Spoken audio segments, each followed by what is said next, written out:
তাপমাত্রা 43 degree Celsius, মানে শরীর কেমন যেন পুড়তে থাকে। সেখানে সিলেটে ঢুকলে তো মনে হয় যে প্রাকৃতিক এসির মধ্যে আল্লাহ তাআলা নিয়ে এসেছে।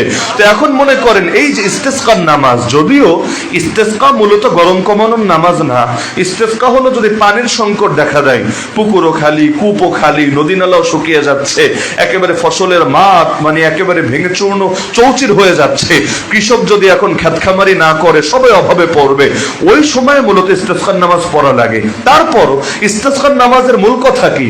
মূল কথা কিন্তু এটাই, সবাই মিলে এক জায়গায় এসে নামাজ পড়ে আল্লাহর কাছে কান্নাকাটি করে দোয়া করে। আচ্ছা, দোয়া তো ব্যক্তিগতভাবেও করা যায় নাকি যায় না?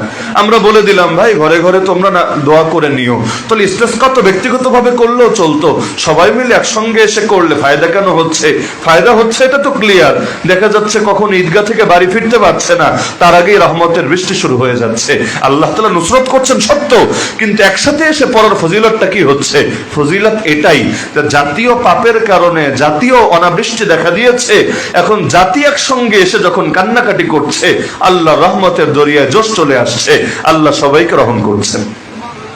তাহলে জাতি বাঁচতে চাইলে উদ্যোগ নিতে হবে জাতীয়ভাবে, আর ব্যক্তি বাঁচতে চাইলে ব্যক্তির গুনাহ থেকে সেই ক্ষেত্রে উদ্যোগ নিতে হবে ব্যক্তিগতভাবে। তো সুতরাং যদি আপনারা এই জমিনে টিকে থাকতে চান, শান্তির সাথে, নিরাপত্তার সাথে, আযাব থেকে বাঁচতে চান, গজব থেকে বাঁচতে চান, আযাব গজব থেকে বাঁচার ইচ্ছা নাই তো সবারই আছে, যে যেই দল করেন, মনে করেন একেবারে রাজনৈতিক দল, অরাজনৈতিক দল, ধরেন আওয়ামী লীগ, বিএনপি, জাসদ, বাসদ, রাসদ, সব নামও আমি জানি না, আবার আরো যা কিছু আছে, ধরেন একেবারে ইসলামী দলও, জামাত, জমিয়ত, চরমনাই, খেলাফত, অথবা মনে করেন অরাজনৈতিক যারা আছে, কেউ দাওয়াতের মেহনত, কেউ জিহাদের মেহনত, কেউ ইলমের মেহনত, কেউ আত্মশুদ্ধির মেহনত, যে যে সেক্টরে আছি, যদি জাতীয়ভাবে আযাব গজব থেকে বাঁচতে চাই, কারণ জানেন জাতির উপরে আযাব আসলে আপনি যত সুফিসাব হন লাভ নাই, আপনাকে আলাদা খুব কমই রাখা হবে, সাধারণ হলো সবাই মোল্লা সঙ্গে আপনিও মরবেন।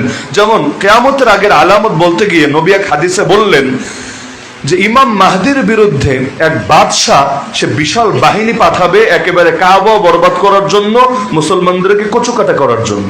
আল্লাহ রাসূল বলেন যখন তারা বাইদা নামক জায়গায় আসবে, আল্লাহ তাআলা ইউখসাফু বিআউয়ালিহিম ওয়া আখিরিহিম, তাদের শুরু থেকে নিয়ে শেষ সবাইকে সহ মাটিকে ধসিয়ে দিবেন। মাটি ধসিয়ে দেওয়া বুঝেন তো, জমিন ফাঁক হয়ে সব ভেতরে চলে যাবে, কেউ বাঁচবে না, সবাই মরে যাবে। আল্লাহ নবী যখন এই হাদিস শোনালেন, আম্মা জান আয়েশা রাদিয়াল্লাহু আনহা অবাক হয়ে জিজ্ঞাসা করলেন, ইয়া রাসূলুল্লাহ, পুরো অঞ্চলটাই যদি ধসে যায় তাহলে ওই অঞ্চলে শুধু আর্মি থাকবে, বাহিনী থাকবে এমনই তো না, ওই অঞ্চলে ওয়াফিহা আসওয়াকুহুম ওয়া মান লাইসা মিনহুম, হাটে বাজারের লোক থাকবে, ফেরিওয়ালা থাকে না, যারা এসেছে এখানে, যে বিশাল কাফেলা এসেছে, যাই একটু কেনাবেচা করে আসি, অথবা সেখানকার স্থানীয় লোকেরা আছে না, যাদের ঘর বাড়ি, জায়গা জমি, মসজিদ, মাদ্রাসা সবই এখানে। তো এখন যদি পুরো জমিনটাই ধসে যায়, ওরা বাঁচবে না, ওরাও মরবে। অথচ ওরা তো কাবা ধ্বংস করতে যাচ্ছে না, ওরা তো মুসলমানকে মারতে যাচ্ছে না, হতে পারে ওরা নিজেরাই মুসলমান, তাহলে পুরো ভূমি ধসে গেলে এদের কি হবে? আম্মাজান প্রশ্ন করলেন, আল্লাহ রাসূল বলেন ওদের সহই ধসে যাবে, তবে কিয়ামতের দিন আল্লাহ সবাইকে আলাদা করে উঠাবে, কুল্লুন ইউবাসুনা আলা নিয়াতিহিম, প্রত্যেকে তার নিয়ত অনুসারেই তারা হাসর নসর হবে। আল্লাহ তাআলা তখন কাফের আর মুমিনকে মিলিয়ে ফেলবে না, কিন্তু দুনিয়াতে আযাব যখন আসবে কয়জন আর বাঁচতে পারবে না। তাহলে কি বুঝলেন? আমি তসবিহ জপতে জপতে জপতে মুখে ফেনা তুলে ফেললাম, কিন্তু গোটা জাতীয় পাপে ডুবে আছে, আযাব যদি আসে আমারও কিন্তু রক্ষা নাই। এজন্য বাঁচতে হলে প্রতিরোধ করতে হবে। আল্লাহ রাসূল বলেন তোমাদের কেউ যদি অন্যায় দেখে, তিন কাজের এক কাজ যাতে করে, মান রাআ মিনকুম মুনকারান, এক নম্বর কাজ ফালিয়ুগাইয়িরহু বিয়াদি, হাত দিয়ে যাতে অন্যায়কে প্রতিরোধ করে দেয়। নবীর শব্দ হলো ফালিয়ুগাইয়িরহু, গায়্যারা ইউগাইয়িরু, তালেবুল ইলমরা ভালো বুঝবেন, এর শাব্দিক অনুবাদ হলো পরিবর্তন করে দেওয়া, মানে তোমাদের কেউ অন্যায় দেখলে অন্যায়কে যাতে পরিবর্তন করে দেয়, কি দিয়ে? হাত দিয়ে। তো হাত দিয়ে অন্যায় পরিবর্তন হয় কি করলে? প্রতিরোধ করলে। কি করলে? সেটা খালি হাতেও হতে পারে, লাঠি হাতেও হতে পারে, অস্ত্র হাতেও হতে পারে, প্রেক্ষাপট অনুসারে। যেমন ময়দানে মুজাহিদরা যে অন্যায়কে রুখে দেয়, অন্যায়ের বিরুদ্ধে প্রতিরোধ করে কিভাবে?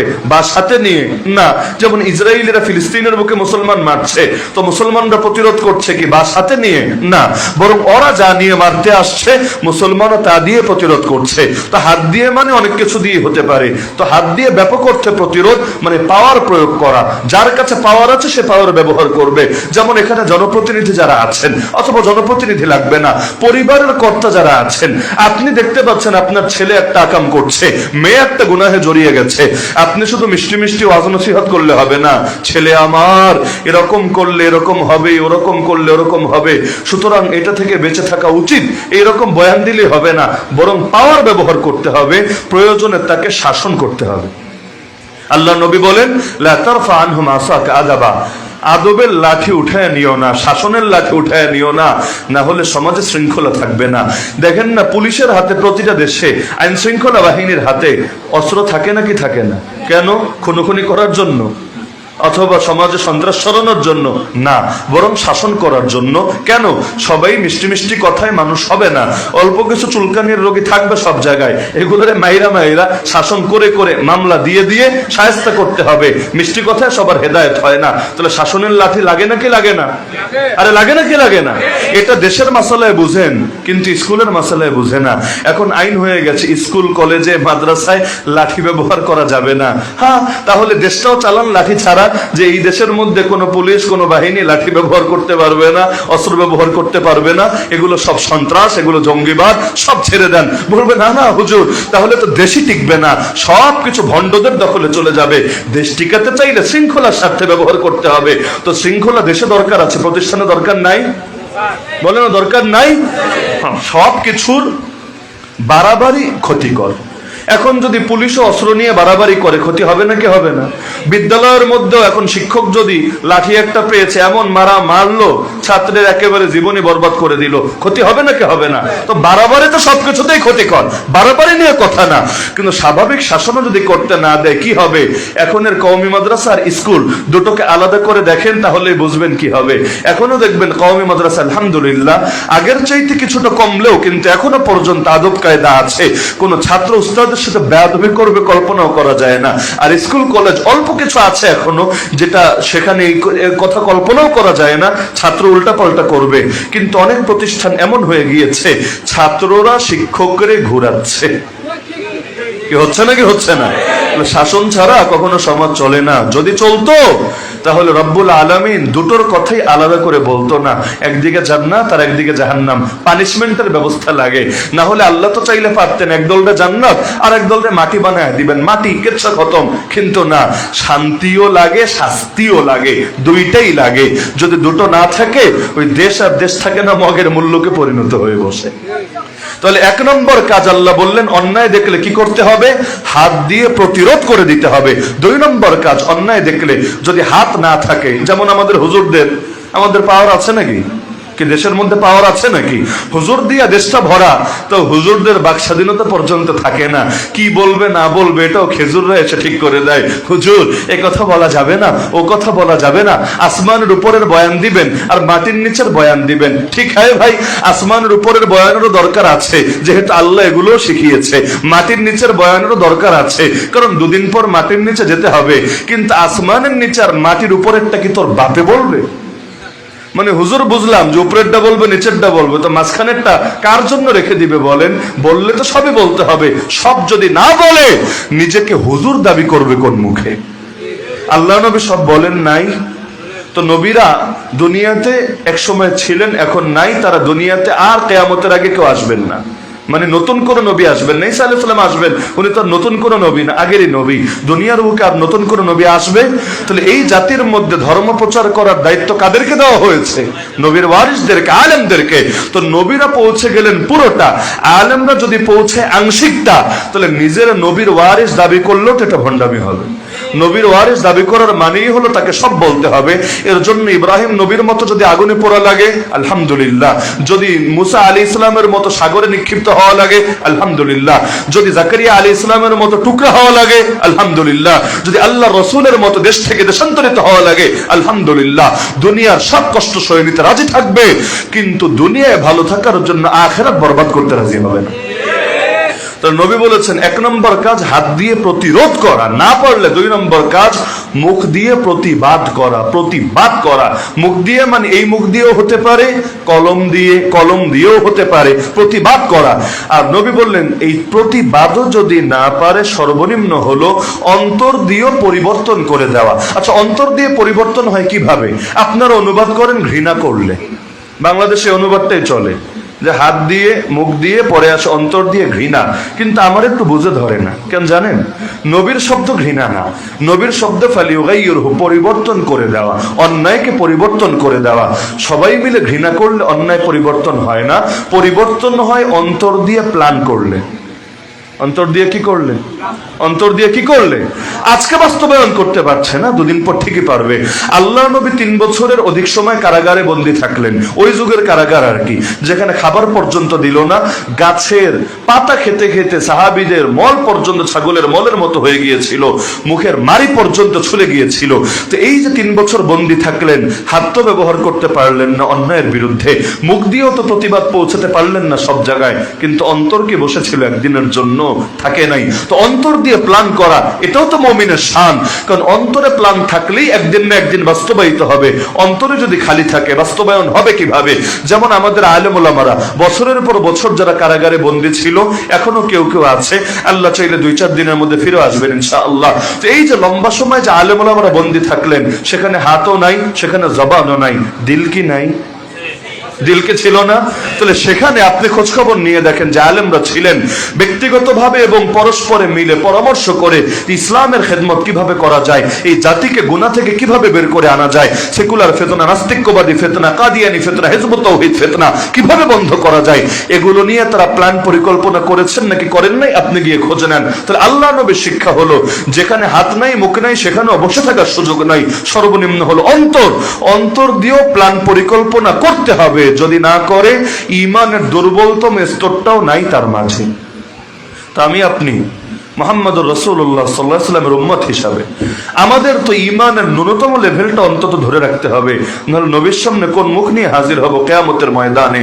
তা আমার অনুরোধ থাকবে এখানে যারাই আছেন প্রত্যেকেই হাত মুখ যদি নাও পারেন, আল্লাহর ওয়াস্তে যে যেই সেক্টরেরই হন না কেন, কৃষক হন, মজদুর হন, জেলে হন, চাকরিজীবী হন, ব্যবসায়ী হন, প্রশাসনের যারা আছেন আপনারাই হন, যে যেখানে আছেন প্রত্যেকে দিলে দিলে অন্তত এই ফিকির করা লাগবে যে কিভাবে জাতীয় আযাব আর গজব থেকে বাঁচানো যায় এই জমিনকে।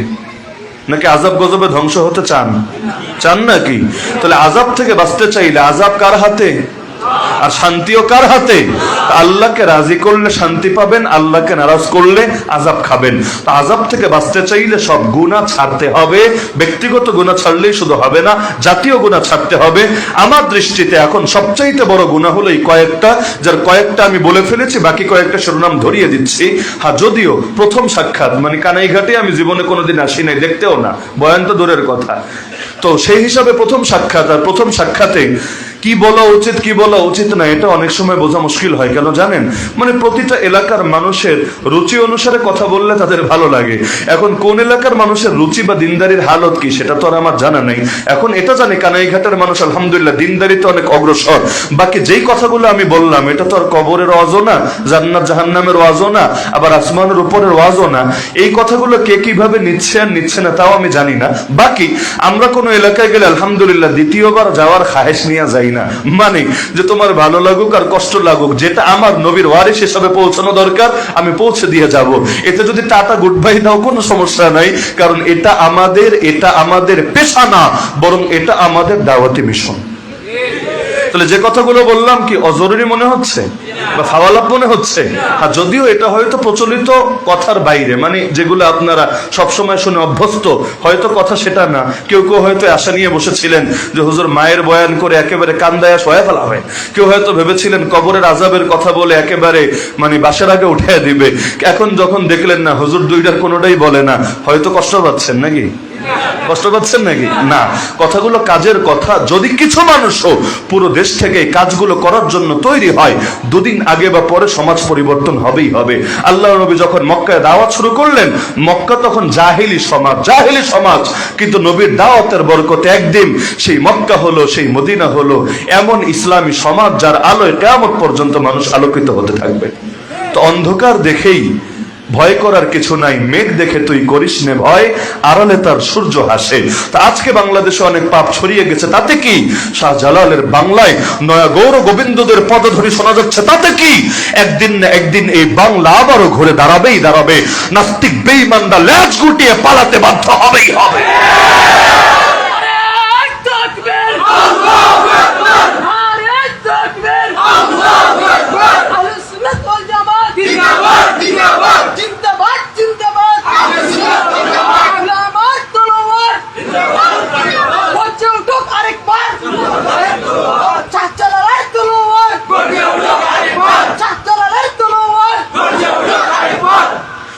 সুতরাং আমি কয়েকটা তালিকা দিয়ে আলোচনার ইতি টানছি। 1 নম্বরে, আমাদের এই দেশ থেকে কুফর শিরিক দূর করতে হবে। কুফর শিরিক বলতে আমি এটা বোঝাচ্ছি না যে অন্য কোনো ধর্মের লোক এখানে থাকবে না, আমি এটা বোঝাচ্ছি আইন কানুন বিধান সংবিধান এগুলোর ক্ষেত্রে যে কুফর শিরিকগুলো ঢুকে গিয়েছে এবং আগামী দিনে যেগুলো ঢোকানোর চেষ্টা চালানো হচ্ছে, যেমন ট্রান্সজেন্ডার বা ট্রান্সজেন্ডারিজম, ছেলে হয়ে যাবে মেয়ে, মেয়ে হয়ে যাবে ছেলে, শরীফ হবে শরীফা বা শরীফা হবে শরীফ, এগুলো কি ইসলামে হালাল না হারাম? আর হারাম জিনিস রে যদি কেউ হালাল বানাতে চায় আইন করে, তাহলে এইটারে ঈমান বলে না কুফর বলে? তো ট্রান্সজেন্ডারিজমের পক্ষে যদি কেউ আইন করে, এই আইন যদি কেউ মানে, সে মুসলমান থাকবে না বেঈমান হয়ে যাবে?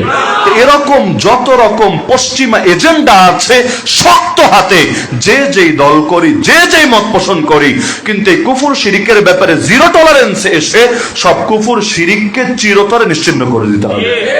এই দেশের অধিকাংশ মানুষ মুসলমান, সুতরাং মুসলমানের দেশে ইসলামী আদর্শ থাকবে, এটাই দ্বীনের কথা, প্লাস এটাই গণতন্ত্রের কথা।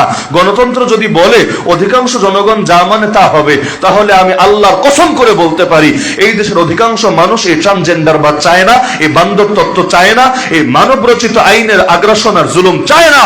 এই দেশের অধিকাংশ মানুষ যেহেতু মুসলমান, সুতরাং ব্যক্তিগত আমলে ত্রুটি থাকলেও তারা ইসলামকে ভালোবাসে এবং তারা মনে প্রাণে বিশ্বাস করে ইসলাম কাউরে ঠকায় না, ইসলাম কারো ক্ষতি করে না। আজও যদি আইন আদালত ইসলাম বাস্তবায়িত হয়, একজন মানুষও কোনো ক্ষতির শিকার হবে না। মুসলমান তো মুসলমান, এমনকি হিন্দু খ্রিস্টান বৌদ্ধদের উপরও কোনো জুলুম হবে না। আল্লাহ তাআলা কখনোই জুলুমের বিধান দেন নাই, দেবেনও না। যেটা ইসলাম সেটাই শান্তি, সেটাই ন্যায়, সেটাই ইনসাফ, সেটাই আধুনিক। এমনকি ওরা তো বলে ওরা হয়েছে আধুনিক, আর ইসলাম হলো সর্বাধুনিক। সর্বাধুনিক বুঝেন? কিয়ামতের একদিন আগে ইসলাম পুরানা হবে না, একদিন আগেও কেউ বলতে পারবে না হুজুর ওল্ড হয়ে গেছে, এখন এই সেকেলে জিনিস দিয়ে সমাজ চলবে না। আরে 2024 মাত্র, 3024 যদি আসে ইসলাম তখনও সেকেলে হবে না। তোরা যতটুকু এগিয়েছিস ইসলাম এর চাইতে বেশি এগিয়ে আছে, কারণ তোদের জ্ঞান নতুন এসেছে, আর আল্লাহর জ্ঞান সৃষ্টির আগ থেকে। নম্বর দায়িত্ব হলো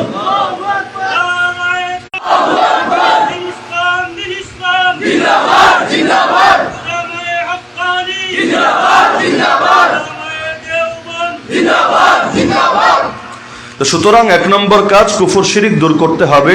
এজন্য সবচাইতে বেশি কাজ আমি আপনাদেরকে দিচ্ছি, সবচাইতে বড় জিম্মাদারি জনমত গঠন করতে হবে। জনমত গঠন বুঝেন? যে যেই দল করে করুক, কিন্তু এই লাইনে সবার ভেতরে চেতনা জাগ্রত করতে হবে ইসলাম ছাড়া কোনো উপায় নাই, ইসলামের বিরুদ্ধে যাওয়ার কোনো সুযোগ নাই। ইসলাম ছাড়া কোনো উপায় নাই, ইসলামের বিরুদ্ধে যাওয়ার কোনো সুযোগ নাই। তো যে যে সেক্টরের লোক হোক, সবাই যদি এই ব্যাপারে একমত হয়, মনে করেন একেবারে কৃষক শ্রমিক মজদুর থেকে শুরু করে চাকরিজীবী ব্যবসায়ী আইন আদালত প্রশাসন উকিল ব্যারিস্টার জজ মন্ত্রী এমপি এমএলএ সবাই একমত, তাহলে আর এটা বাস্তবায়নে বাধা কোথায়? আরে বাধা আছে নাকি? যদি বলেন কাফের মুশরিকরা এসে যদি আক্রমণ করে, আর আক্রমণ করলে হানাদারদেরকে কিভাবে শিক্ষা দিতে হয় সেটা আমাদের জানা আছে। তো বাইরের চিন্তা পরে হবে, নিজের ঘরে তো আগে সামলাতে হবে।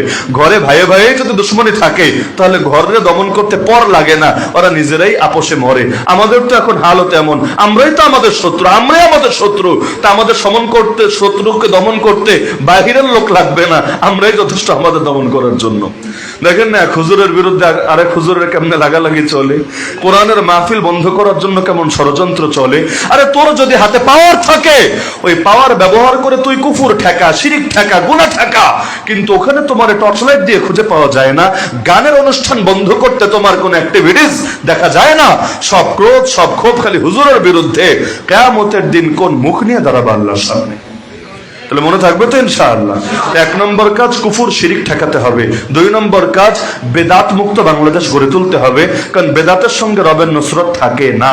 বেদাতিরাও পয়সা খরচ করে, বেদাতিরাও আমল করে, বেদাতিরাও জিকির করে, বেদাতিরাও বহু কিছু করে, মসজিদ মাদ্রাসাও বানায়, কিন্তু কি হবে? বেদাতের সঙ্গে রবের নুসরত পাওয়া যাবে না, আর রবের নুসরত ছাড়া জমিনে কখনোই ঘুরে দাঁড়ানো সম্ভব না। তাহলে বেদাত মুক্ত বাংলাদেশ গড়ে তুলতে হবে। তিন নম্বর, যত হারাম আর কবিরা গুনাহ ব্যাপকভাবে ছড়িয়ে গেছে, এটা মাথায় রাখেন, প্রতিটা মানুষকে আমরা যুগের হাসান বসরি বানাতে পারবো না, যতই চেষ্টা করি।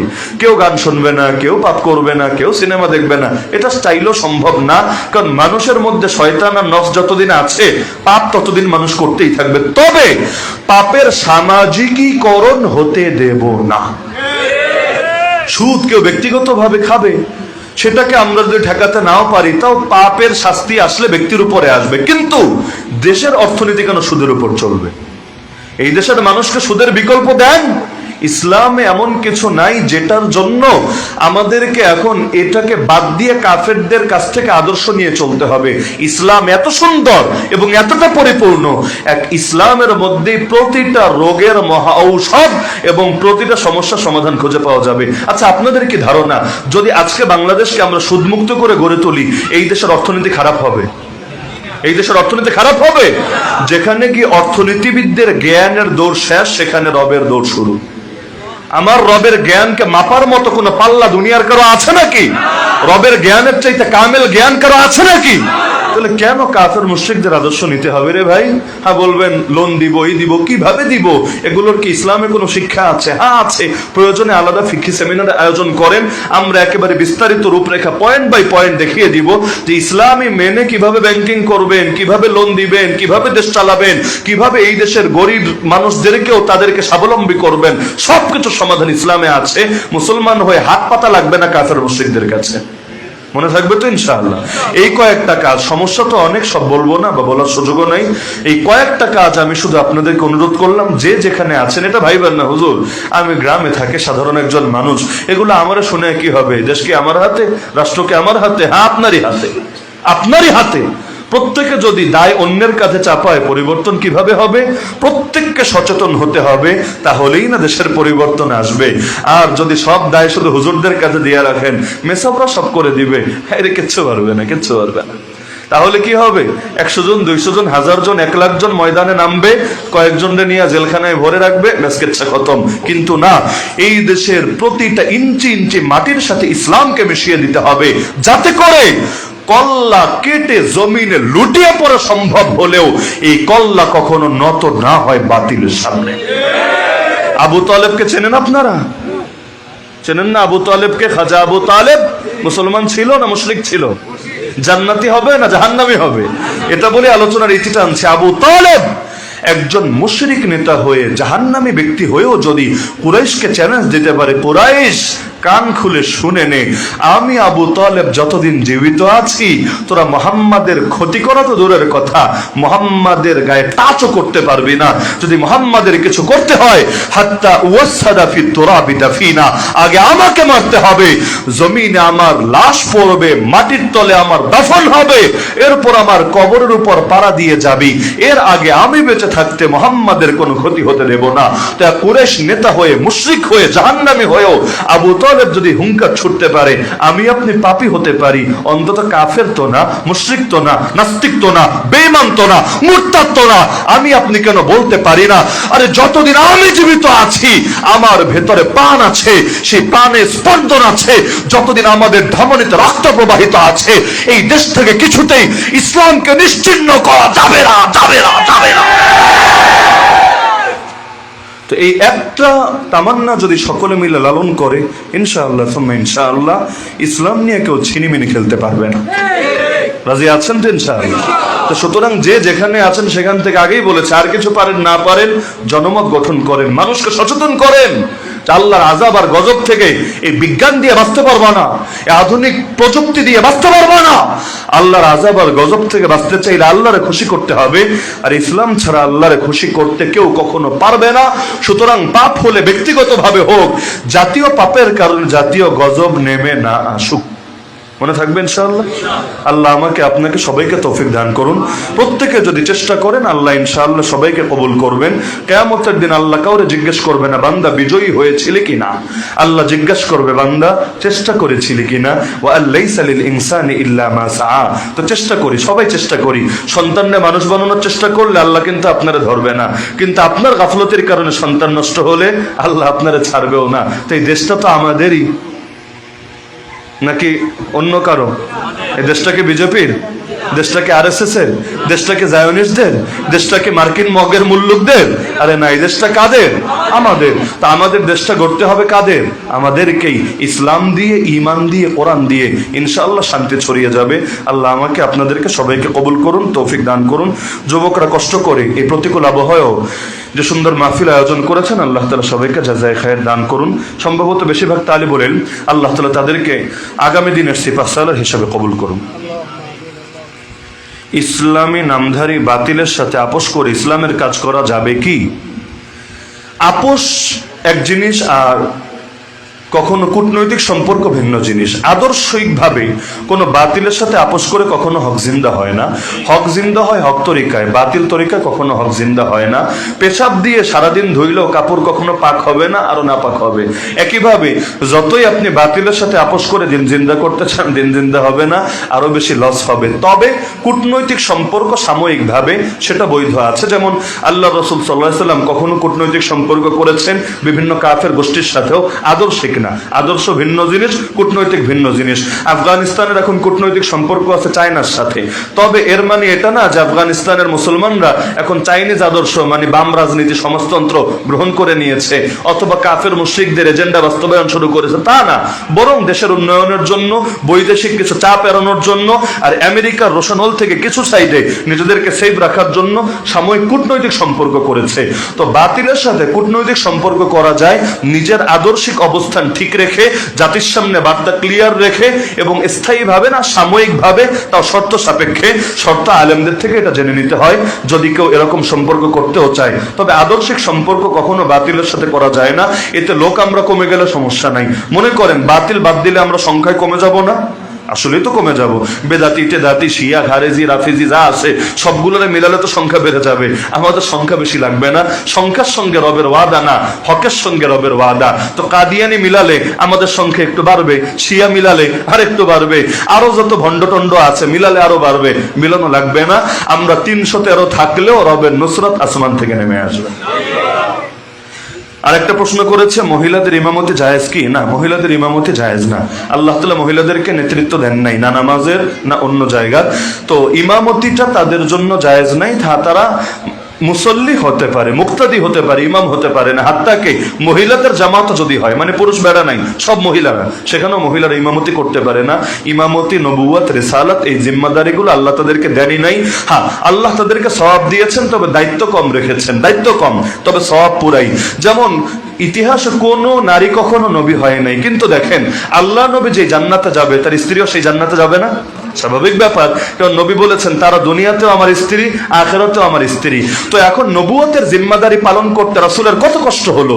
তো রাসূল এই কষ্ট করে যে জান্নাতে যাচ্ছেন, হাদিয়া হিসাবে, রাসূলের সহযোগী হিসাবে আল্লাহ তাকে সেই জান্নাত দিয়ে দিচ্ছেন। তো নারীর প্রেশার কম, তবে সওয়াব দিতে আল্লাহ কম দেন না, সওয়াব পুরোই দেন।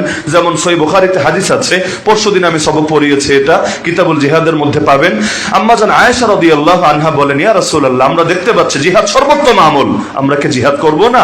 নুরাল জিহাদ আফদালুল আমাল আফালা নুজাহিদু। আল্লাহ রাসূল বলেন, না, তোমাদের নারীদের জন্য এটা না। লাকুন্না আফদালুল জিহাদ হাজ্জুম মাবরুর। তোমরা কবুল হজ করে আসতে পারলে আল্লাহ জিহাদের সওয়াব তোমাদেরকে দিয়ে দিবেন। তাহলে আল্লাহ তাদেরকে সব জিম্মাদারি দেন নাই, তবে সওয়াব দিতে আল্লাহ কম দেন নাই, সওয়াব আল্লাহ পুরোপুরি দিয়েছেন। তো নারীরা ইমামতি করলে নামাজ হবে না। আল্লাহ সবাইকে বোঝার তৌফিক দান করুন, আমিন। ওয়া আখিরু দাওয়ানা আলহামদুলিল্লাহি রাব্বিল আলামিন। সবাই দুরূদ শরীফ পাঠ করি।